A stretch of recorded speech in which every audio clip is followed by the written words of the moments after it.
Florence, in the heart of Tuscany. Seldom in the history of humanity has a city had such an impact on the history of art.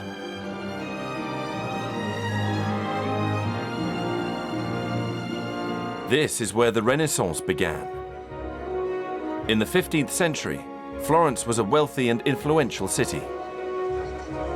To show their power, the princes of the day were prepared to spend vast amounts of money erecting monuments and surrounding themselves with the very best artists. Palaces, squares, and religious edifices testify to their genius. Florence became one of the most beautiful cities in the world, a city made sublime by the spirit of the Renaissance.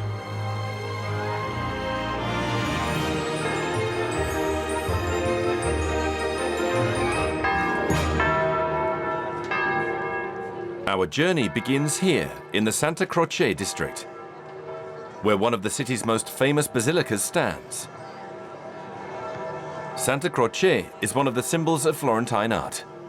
It is a testament to the abundance of art produced in the city during the 15th century.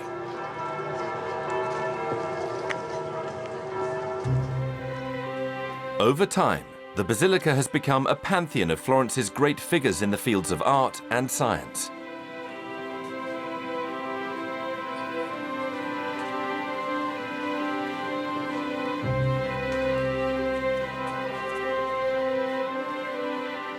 Amid the larger tombstones sits an altarpiece created by Giotto.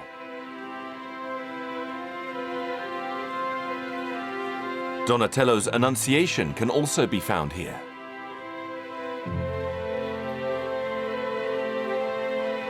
Buried here are Galileo, the composer Rossini, and Machiavelli. But the jewel in Santa Croce's crown is the tomb of Michelangelo, designed by the great Giorgio Vasari.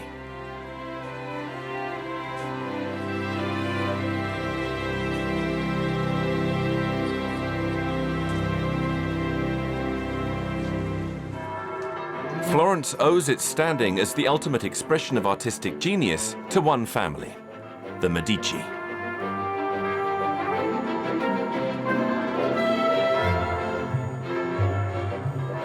The city owes its extraordinary destiny to them. The Medici are still regarded as possibly the greatest patrons of the arts in the history of the world.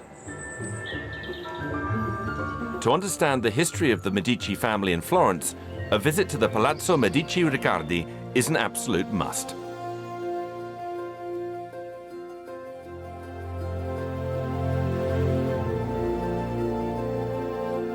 This is where the Medici reign began. A fresco dating from this period can be found in the Magi Chapel, the procession of the Magus Caspar.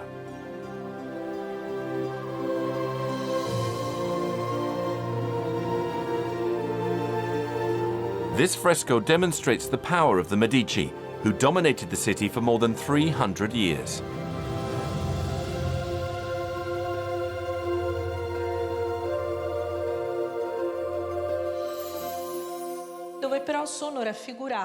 Several members of the Medici family are represented here. It's the first example of political propaganda by the Medici. Lorenzo the Magnificent is shown as a child on a white horse. And behind him is Pierre on the other white horse, and his grandfather, Cosme l'Ancien. They are represented in the fresco as rich merchants, powerful men at the heart of the village.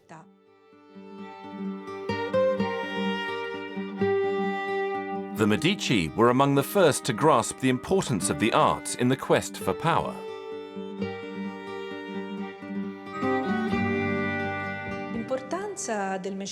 For the Medici family, the importance of patronage was down to two factors. Firstly, their personal and traditional taste for beautiful things. And secondly, this patronage allowed them to build a reputation and to make themselves known to other European countries in order to attract numerous artists from all over Italy and Europe to their court. The rise to prominence of the House of Medici was led by one man, state banker Giovanni de' Medici. Thanks to him, the family amassed a considerable fortune, and the bankers duly became princes. The vast fortune was inherited by his son, Cosimo the Elder, whose own son, Lorenzo the Magnificent, became in turn a true prince of the Renaissance and a lavish and extravagant patron of the arts. He sponsored most of the great artists of the day, most notably Leonardo da Vinci and Michelangelo, both of whom he welcomed into his home.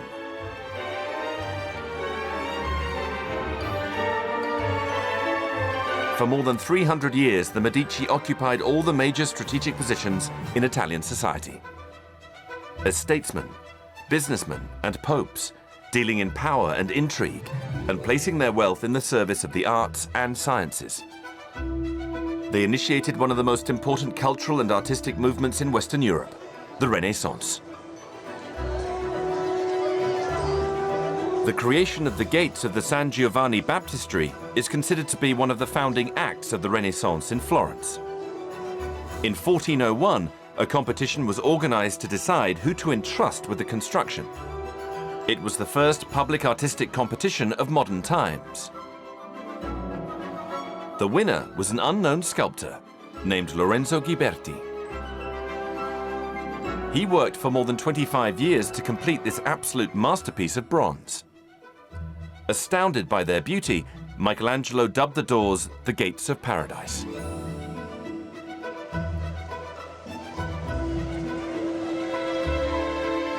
To win the competition, Ghiberti had to beat a candidate named Filippo Brunelleschi. Brunelleschi was a sculptor, but he was also an architect. Following his failure, he set off for Rome and discovered the magic of the ancient ruins. On his return, he was one of the first to reinvent the organization of the city.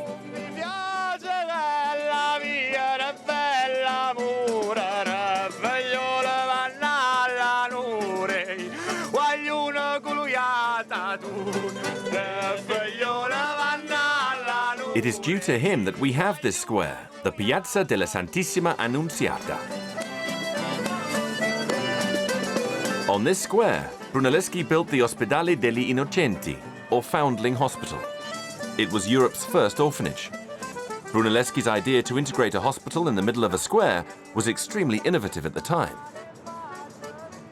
So this was almost like a new birth. There is something magical about it. Suddenly, in the winding medieval streets, you come across a place that is pure and full of light. He created something new and softer. It was very important to him, and almost an obsession to stand out from the Romanesque and Gothic styles, because these styles belonged to people from the north, and so he needed to find something which was new and unique to Florence. So it was kind of a new synthesis. He introduced this idea that architecture is not just about interiors and walls, it can also be about an actual open-air space. And that was a real first. As well as being one of the first architects to imagine a square in the middle of the city, Filippo Brunelleschi was the creator of the Duomo. The Duomo is the dome of the Santa Maria del Fiore, one of the largest cathedrals in the world. It dominates the Florentine skyline. The cathedral's dimensions reflect the ambitions of the city. A competition was held, won by Brunelleschi. The Santa Maria took 100 years to build in the open air. Brunelleschi had to solve the technological conundrum of how to cover a hole 45 meters in diameter. He opted to give the dome a slightly pointed shape to provide better distribution of weight. His theory was based on the load-bearing properties of eggs, which he said refused to yield when pressed down upon. The work went on for 16 years, and at the time of Brunelleschi's death in 1446, the project was still unfinished. It was still missing the steeple that would offset the ensemble. Thanks to the detailed plans he left behind, the work was successfully completed.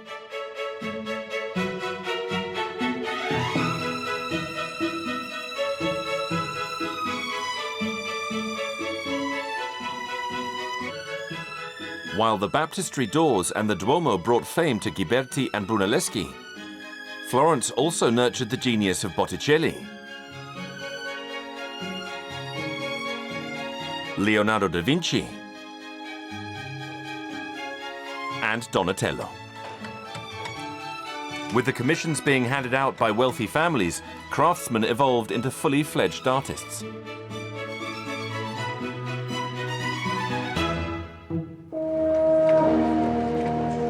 The work of Donatello can be found in many of the large constructions around his native city. The statues of the bell tower, for example. However, these statues, completed in 1433, were not always accorded such a prominent position. Only later, when Donatello achieved recognition, were they taken out of the alcoves located on the facade, hidden from the bell tower. Donatello was almost 80 before people realized the importance of his work. It was then decided to move his statues to the bell tower's main facade.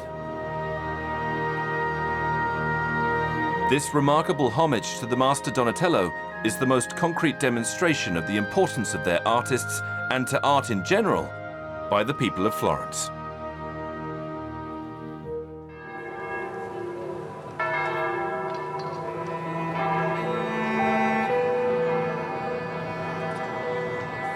With the Renaissance came a new concept of sculpture. Artists embraced the most important themes of ancient art: the nude male form, busts, and equestrian statues. We are in the gallery of the Accademia, where one of the greatest masterpieces of Renaissance art is on display: Michelangelo's David.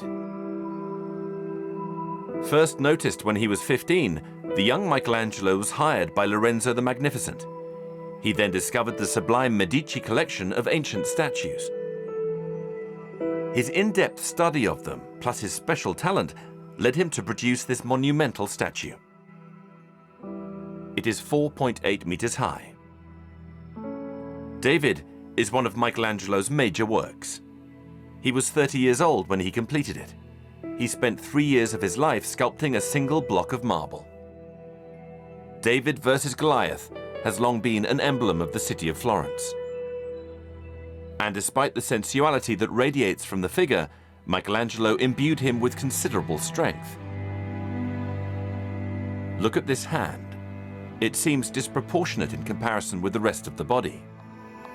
It is said to be the hand of Michelangelo, the hand of the creative genius who symbolized the strength and power of the city of Florence compared with the rest of the world.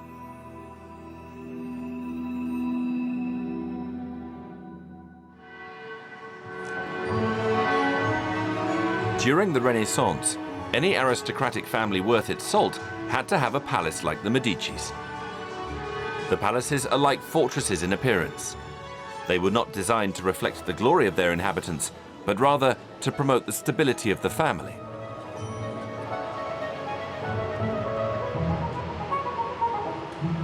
In Florence, one family has lived in the same palace for 500 years. The Antinori family. Contrary to general practice, the Marquis Piero Antinori receives us in his private apartment. Here is my favorite room, because it's the room where all my ancestors have worked. It was their office, and today it's mine. The palace's history is also linked to the Medici. My ancestor, Niccolo Antinori, was friends with Laurent of the Medici, who, before he died, made it so that it would be him who bought the palace instead of any other interested parties. And this was really how Niccolo Antinori managed to acquire this palace. The family's determination to keep hold of this palace down the centuries is out of respect for their ancestors.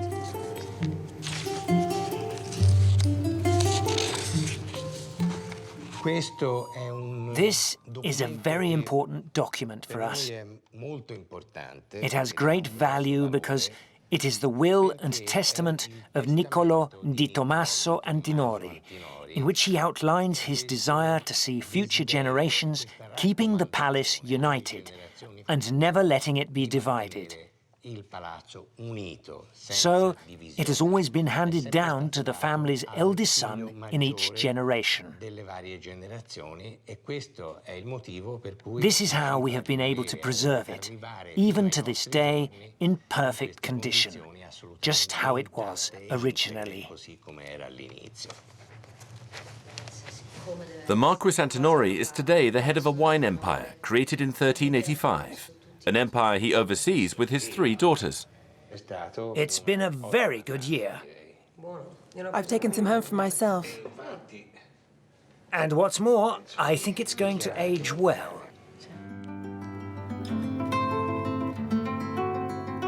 Over the last 500 years, the interior architecture has barely altered. The style remains feudal. Today we still live here in the same way they lived here in 1506. The family lives on the upper floor, the floor for nobility, where guests are received. And the ground floor is devoted to commercial activity. Everything has remained identical between 1506 and 2013, which has developed our sensibility and our admiration for the beauty of Renaissance architecture. This forms a part of our style today and ensures some continuity. The Antinori Palace is the only one in Florence to have maintained its commercial activity, here on the ground floor of the building. It is a source of great pride for the family. This place is something of an institution in Florence.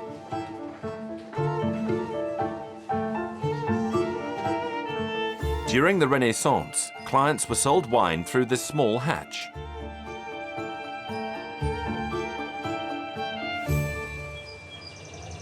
The power and wealth of the great Florentine families was underpinned by their trade activities.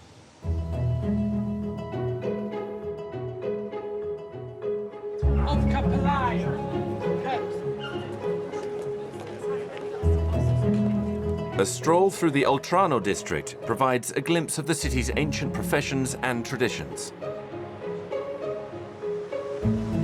It is a labyrinth of alleyways lined with small houses and workshops. This was the heart of Florentine trade. From the late 14th century onwards, Florence was the headquarters of Europe's wool and silk trade. This silk workshop belonged to the Ricci family.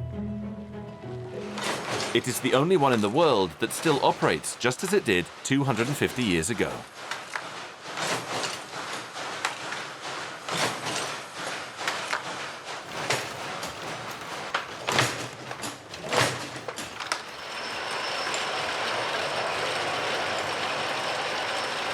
During the Renaissance, all the noble families of Florence employed their own weavers. At the time, wearing silk was a sign of wealth. It was therefore essential to have the best weavers at one's disposal.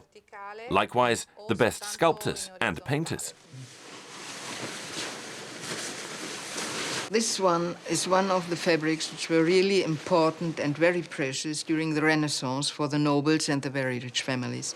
And the particularity is the shotted and these particular colors you see, because the colors in that period were very expensive, natural colors, and so only the noble and very rich could afford it.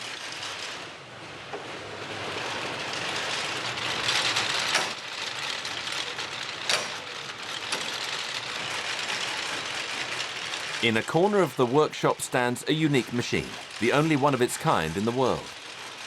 It was designed by the great Leonardo da Vinci. For many years, the idea existed only on paper. Not until the 18th century was the machine constructed from the master's blueprint. He saw the way they were working, and he tried every time to find something to do it better. So his invention was a very simple mechanic, but a genius idea, to have the possibility to pose the threads in this version. You see it is perfect. It is the only piece which has ever been realized, and we use it daily. Leonardo da Vinci was the Renaissance man par excellence. with an infinite capacity for creativity and inventiveness. Painter, sculptor, architect. Leonardo was a visionary genius, an inventor who was so far ahead of his time that many of his projects remained unfulfilled. Leonardo da Vinci's passion for knowledge also expressed itself in the field of science. Ignoring the admonishments of the church, he dissected human bodies to better understand how human beings worked. He left more than 200 anatomical charts, which were extremely detailed for the time. He was the first to correctly draw the curves of the spinal column and ribs, showing the precise position of the pelvis.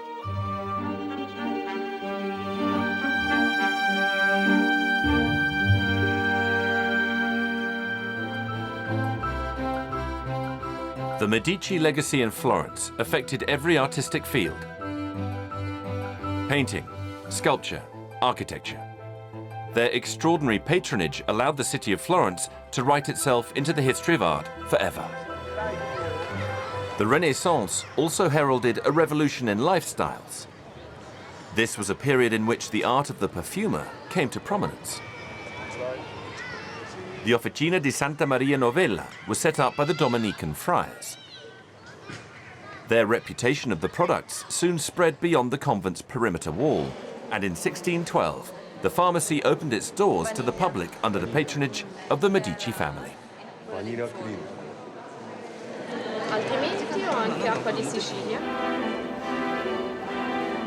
It is one of the oldest perfumeries in the world. But today, the fragrances bought here have evolved greatly from the Medici era. At the time, the master perfumers created fragrances to order, using the most precious essences for the great Florentine families.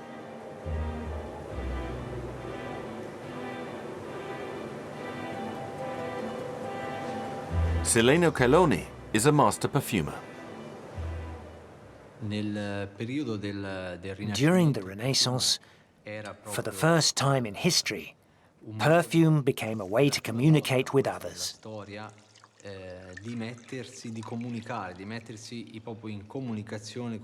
To create a link between one's own and another's personalities.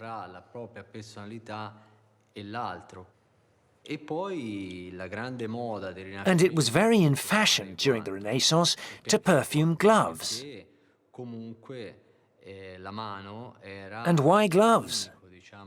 Because the hand was the only point of contact allowed between a man and a woman when they greeted each other. So there was a fascination for perfume and for this very sensual gesture.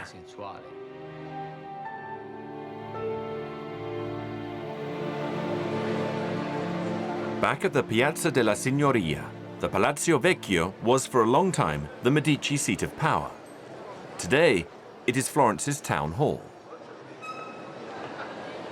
In the 16th century, Cosimo I, Duke of Florence and Grand Duke of Tuscany, moved into the Palazzo Vecchio to show off his authority and prestige.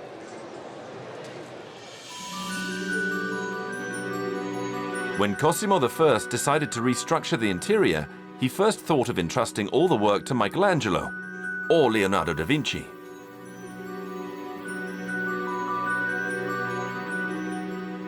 In the end, Giorgio Vasari was chosen.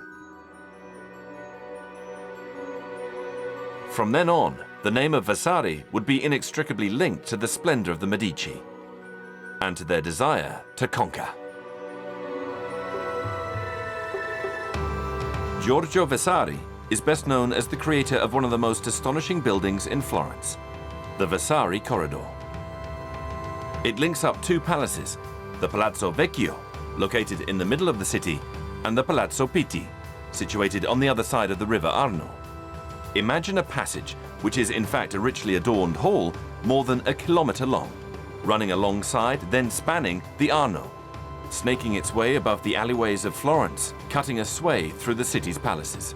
This corridor, commissioned by Cosimo I in 1565, starts from the green room of his wife, Eleonora di Toledo.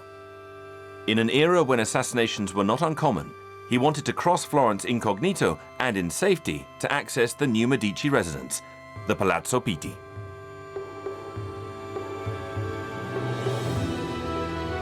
It was Eleonora who, in 1549, bought this palace, built in the previous century by a Florentine banker. The Borboli Gardens were built for her. This vast Italian-style park, with its hundreds of statues, is where the magnificent festivals put on by the Medicis were held. All the splendors of the city can be admired from the Borboli Gardens. The centuries go by and nothing moves. Care must be taken, though. This unique legacy can provoke a phenomenon known as Stendhal syndrome. In 1817, the famous French writer, overcome by the splendors of Florence, experienced feelings of faintness which, according to the specialists of the day, were brought on by an overdose of beauty.